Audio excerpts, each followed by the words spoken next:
Bonjour les 6e B, on se retrouve pour notre deuxième séance de cours en ligne. Donc aujourd'hui on commence une nouvelle séquence, un nouveau chapitre sur les triangles et les cercles. Donc dans un premier temps, on va corriger les exercices que je vous avais demandé de faire pour aujourd'hui, donc les exercices 1 et 2 de la première fiche d'exercice sur les triangles et les cercles. Je vous rappelle que vous pouvez trouver tous les documents dont vous avez besoin sur le Geniali. En deuxième partie, on complétera la notion numéro 14 qui s'appelle caractériser des triangles particuliers. Donc c'est une leçon où on va rappeler les différents types de triangles que vous devez connaître en 6e. Et puis pour finir, vous chercherez l'exercice numéro 3 et puis ensuite vous vérifierez votre travail à l'aide de la correction que je vous proposerai. Alors pour aujourd'hui, je vous avais demandé de faire les exercices 1 et 2, donc on va commencer par les corriger, donc j'espère que ça vous a pas posé trop de problèmes. Donc dans l'exercice numéro 1, on vous demandait de colorier en vert les triangles qui semblent être équilatéraux, en rouge ceux qui semblent être isocèles, et en bleu ceux qui semblent être rectangles. Donc je vais commencer par, alors on vous dit qu'il vous semble, parce que sur cet exercice-là, on n'a pas de codage, donc c'est, on va dire, à vue d'œil. Quels sont les triangles qui vous paraissent équilatéraux? Donc équilatéraux, je vous rappelle, ce sont des triangles qui ont trois côtés de même mesure ou trois angles égaux. Donc il y a celui-ci, alors moi je vais pas colorier, je vais hachurer. Donc on a celui-ci et on a celui-ci. Ensuite on vous demandait en rouge ceux qui semblent être isocèles. Donc isocèles, c'est ceux qui ont deux côtés de même mesure.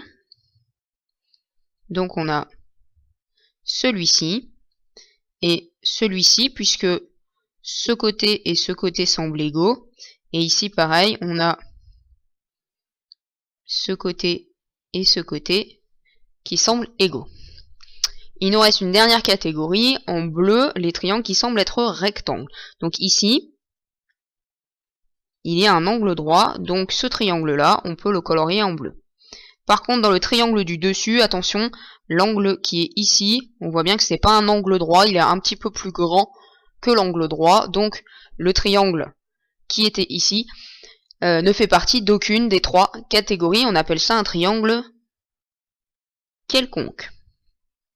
C'est-à-dire qu'il n'a aucune particularité, on appelle ça donc un triangle quelconque. Voilà pour la correction de l'exercice numéro 1. Alors, exercice numéro 2, cette fois-ci, on vous dit en observant les codages des triangles que vous avez, vous deviez les relier à leur nature. Alors, le tout premier triangle, c'est un triangle rectangle, puisqu'on a en codage l'angle droit, ici. Donc, ça veut dire qu'on peut le relier avec le triangle rectangle. Ensuite, pour le triangle suivant, il n'a aucun codage, donc ça veut dire que c'est un triangle quelconque. Pour le triangle suivant, on voit grâce au petit codage qui est ici qu'il a deux côtés égaux, donc je vais le relier avec le triangle isocèle. Pour le suivant, alors attention, il a plus de codage, il a le codage du triangle rectangle et il a un codage du triangle isocèle car il a aussi deux côtés de même mesure. Donc ça veut dire que ce triangle fait partie de deux catégories. Donc on va le relier à la fois au triangle rectangle et à la fois au triangle isocèle. Pour terminer, nous avons ce triangle-là. On a un codage qui nous dit que les trois côtés sont de la même mesure, donc c'est un triangle équilatéral. Donc j'espère que ça a été avec ces catégories de triangles et ces nouveaux mots de vocabulaire. Donc ensuite, on passe au porte-vue pour la leçon. Alors, pour la leçon, je vous ai mis sur le plan de la séance deux versions, une version complétée et une version non complétée. Je vous laisse faire comme vous voulez, comme vous pouvez. Si vous pouvez pas imprimer, c'est pas grave, je vous donnerai les fiches à la rentrée et vous les compléterez tranquillement à la rentrée. Si vous voulez mettre tout de suite votre porte-vue à jour, vous avez les fiches, vous pouvez les imprimer et les compléter. Donc, je vais lire avec vous. Donc c'est une leçon juste pour récapituler tout ce qu'on a vu donc sur le vocabulaire des triangles. Donc première définition, un triangle c'est un polygone qui a trois côtés. Donc vous devez connaître les mots de vocabulaire suivants. Donc pour le triangle que vous avez en exemple ici, DEF, on sait que les points DE et F, on appelle ça des sommets. Et les segments DE, DF et EF, on appelle ça les côtés. Donc pour ceux qui ont imprimé la fiche, vous pouvez compléter avec ce que j'ai écrit à la main.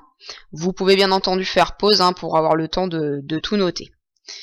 Ensuite, donc on continue avec le triangle isocèle. Donc j'insiste, il faut connaître cette définition-là par cœur. Un triangle isocèle est un triangle qui a deux côtés de même longueur. Donc vous pourrez noter avec l'exemple qu'on a ci-dessous. Vous avez le sommet M. On appelle ça le sommet principal. C'est le sommet qui a l'intersection des deux côtés qui sont égaux. À l'opposé de ce sommet principal, on a ce qu'on appelle ce côté-là qu'on appelle la base.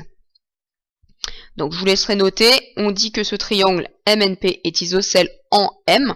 Donc c'est très important quand on parle d'un triangle isocèle de dire en quel point. Donc le point M c'est son sommet principal et le côté, le segment NP est sa base. Alors le triangle isocèle, il a des propriétés particulières. On sait que si un triangle est isocèle, alors il a deux angles égaux. Et si on sait qu'un triangle a deux angles égaux, alors on peut dire qu'il est isocèle. Il faut aussi connaître ces deux propriétés par cœur. Petite remarque, on l'a vu dans l'exercice précédent, un triangle peut être à la fois isocèle et rectangle. Il peut faire partie des deux catégories. Donc ça, c'est la fin de la page 19 et on continue avec la page 20 où on a la suite de cette leçon. Et on va passer à une nouvelle catégorie qui sont les triangles rectangles. Donc, de même, ça c'est une définition qu'il faut connaître par cœur. Un triangle rectangle est un triangle qui a un angle droit. Dans un triangle rectangle, le côté opposé à l'angle droit est appelé hypoténuse de ce triangle. Faites attention à l'orthographe de ce mot. Donc c'est le côté opposé à l'angle droit. Donc par exemple, dans le triangle que vous avez en dessous, l'angle droit est ici. Ça veut dire que l'hypoténuse, c'est le côté opposé. Donc opposé, ça veut dire en face. Donc ce sera le côté AC. On appelle ça l'hypoténuse. Donc il faut connaître ce mot de vocabulaire. Et il sera très important quand vous verrez le théorème de Pythagore en 4e. Ok ? Ensuite, pour continuer la leçon, on passe à une nouvelle catégorie de triangle, le triangle équilatéral. Donc le triangle équilatéral, pareil, il faut connaître sa définition par cœur. C'est un triangle qui a ses trois côtés de même mesure, de même longueur. Donc je vous ai mis un exemple en dessous. Le triangle RST est équilatéral. Attention, un triangle qui est équilatéral, il est aussi isocèle, puisqu'il a aussi, on va dire, deux côtés égaux. D'accord ? Donc la famille des triangles équilatéraux fait partie de la famille des triangles isocèles. Quelques propriétés sur le triangle équilatéral. On sait que si un triangle est équilatéral, alors il a ses trois angles de même mesure, égaux. Et si un triangle a ses trois angles égaux, alors on peut en déduire qu'il est équilatéral. Donc il faut connaître aussi ces deux petites propriétés par cœur. Et en remarque, attention, on dit quelquefois qu'un triangle est quelconque. On l'a vu dans l'activité, dans les exercices précédents, pour indiquer qu'il n'est ni rectangle ni isocèle. Ça veut dire qu'il n'a pas de particularité. Voilà pour la leçon. Donc il y a pas mal de petites définitions de propriétés à connaître par cœur. Donc faites-vous une petite fiche pour les apprendre au fur et à mesure. Il faut connaître toutes ces petites propriétés qui normalement ne sont pas nouvelles. Mais voilà, il faut bien vous remettre dans l'esprit les différentes catégories de triangles. Donc ensuite, je vais vous passer une petite vidéo plus particulièrement sur le triangle isocèle. Et ensuite, on passera à l'exercice numéro 3. Alors les triangles, on l'a fait cette partie de volleyball? Faisons les équipes. Les triangles isocèles à gauche et les triangles rectangles à droite. Oh, mais ce n'est pas équilibré. Vous êtes 7 contre 6. Mais vous deux, vous n'êtes pas des triangles isocèles. Mais non, vous n'avez pas deux côtés de même mesure. Regardez.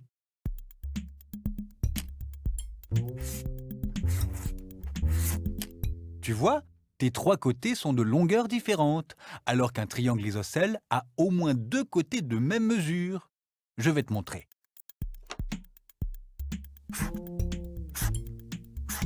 Voilà. Toi, tu es bien un triangle isocèle. Toi aussi, tu veux que je te mesure? D'accord. Mais cette fois-ci, on va le faire avec un compas. Je mesure un côté avec l'écart du compas. Voilà la longueur d'un côté. Ce côté est de longueurs différentes. Voyons le troisième côté. Si je compare les trois côtés, ils sont tous de mesures différentes. Tu n'es donc pas un triangle isocèle. Tandis qu'un triangle isocèle a bien deux côtés de même mesure. Mais ne faites pas la tête tous les deux. Vous êtes de magnifiques triangles rectangles, chacun avec un bel angle droit. Allez, rejoignez vos petits copains. Oh là là, ça ne va pas, c'est encore déséquilibré. Vous êtes 5 triangles isocèles contre 8 triangles rectangles. Comment on va faire? Ah oui! Bonne idée, vous deux! En vous réunissant, vous formez un nouveau triangle isocèle. Car un triangle isocèle est formé de deux triangles rectangles de même mesure. Et oui, quand tu te plies et te déplies sur ton axe de symétrie, tu formes bien deux parties égales. Tu n'es pas sûr? D'accord. On va vérifier d'une autre façon. Un triangle isocèle a toujours deux angles égaux. Comparons-les avec un calque. Voici un angle. C'est parfait. Tu as deux angles égaux. Tu es un triangle isocèle. Allez, va rejoindre tes petits copains. Ouf! Maintenant, vous êtes 6 contre 6. Allez, c'est parti! Un triangle isocèle est un triangle particulier car il a deux côtés de même mesure, deux angles égaux et un axe de symétrie. Ah, on dirait qu'un nouveau triangle rectangle veut jouer. D'accord, mais il faudrait un nouveau triangle isocèle pour équilibrer les équipes. On pourrait en dessiner un, bien sûr, mais après la mi-temps.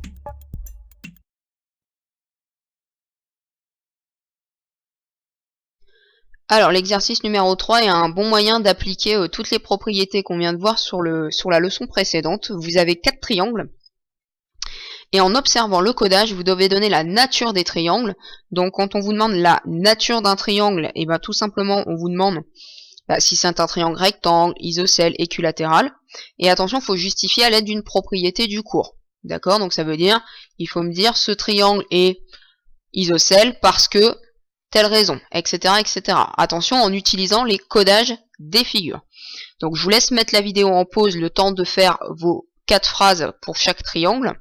Et une fois que vous avez terminé, vous remettez en mode lecture pour avoir la correction.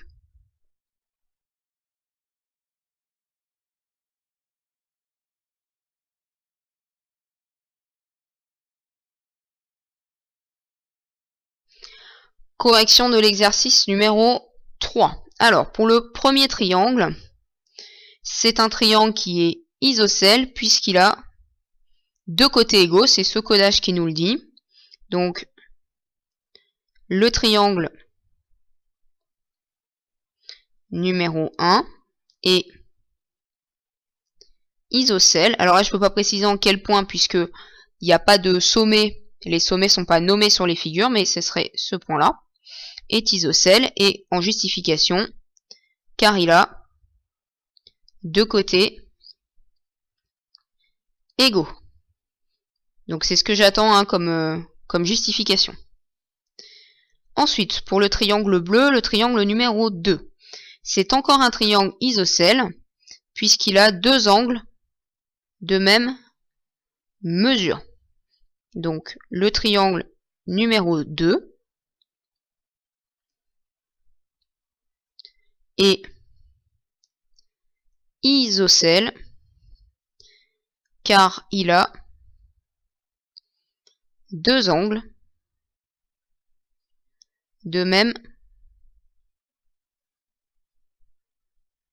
mesure. On enchaîne avec le triangle numéro 3. Donc dans le triangle numéro 3, on peut remarquer que celui-ci, il a 3 angles de même mesure. On a les petits codages ici pour nous le dire. Et donc vous devez savoir que si un triangle a 3 angles de même mesure, alors c'est un triangle équilatéral. Donc,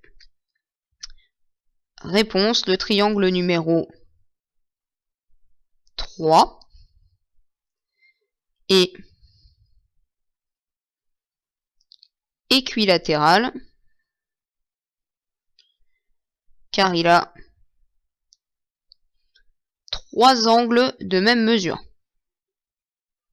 Attention, il faut bien utiliser les codages de la figure. Si vous avez mis car il a 3 côtés de même longueur, ça, ce n'est pas codé, on ne peut pas l'utiliser parce que on le sait pas. On peut le déduire, mais c'est pas codé sur la figure.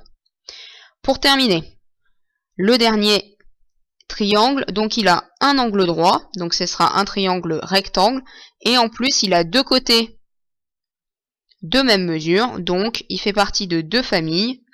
Le triangle numéro 4 et isocèle rectangle,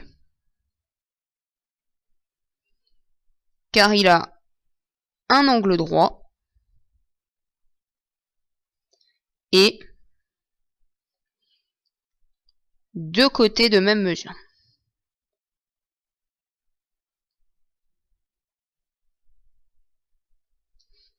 Voilà pour la correction de l'exercice numéro 3. Donc j'espère que ça a été, que vous vous en sortez en repérant le codage et ensuite en associant avec la bonne propriété du cours. Ok. Pour la suite. Donc, pour tout ce qui est devoir, vous allez me chercher les exercices 4 et 5 des fiches d'exercice 1 et 2. Donc l'exercice numéro 4 est sur la même fiche que les exercices 1, 2, 3. Par contre, l'exercice 5 est sur la fiche d'après. Donc vous allez me chercher ces 2 exercices pour le mardi de la rentrée, mardi 4 janvier, puisque c'est notre dernier cours en ligne. Par contre, on se voit pour la visio. On se voit pour la visio demain à 14h. D'accord ? Et ensuite, on se reverra que à la rentrée, puisque je suis absente à partir de vendredi jusqu'aux vacances. D'accord ? Donc, vous ferez bien les 2 exercices que je vous ai demandé pour la rentrée. Je vous rappelle aussi que vous avez un devoir à faire, le devoir numéro 1, proportionnalité, qui est à faire. Donc, vous le faites sur votre cahier ou sur une fiche, etc. Et ensuite, vous le prenez en photo, vous le scannez et vous me l'envoyez par mail. Et c'est pour vendredi. D'accord ? Et le contrôle qu'on devait faire cette semaine, le devoir numéro 4 sur la proportionnalité, est décalé au mercredi 5 janvier. D'accord ? Donc les 2 petits travaux facultatifs pour s'entraîner, je les ai aussi décalés en date, donc vous avez beaucoup plus de temps pour le faire. Donc vous avez celui qui s'appelle défi toucher le but et le je me teste numéro 7 sur la proportionnalité qui sont aussi à faire pour cette même date, puisque le but c'est de s'entraîner. Ok ? Donc si vous avez des questions, pas de souci, vous pouvez m'envoyer un petit message sur Pronote ou sur ma boîte mail. Et du coup on se retrouve demain pour la visio à 14h. Je vous mettrai le lien dans le cahier de texte Pronote et je vous enverrai un petit message dans la discussion. Vous aurez juste à cliquer sur le lien. Donc je vous souhaite une bonne fin de journée et puis donc on se retrouve demain pour la visio. Allez, bonne fin de journée.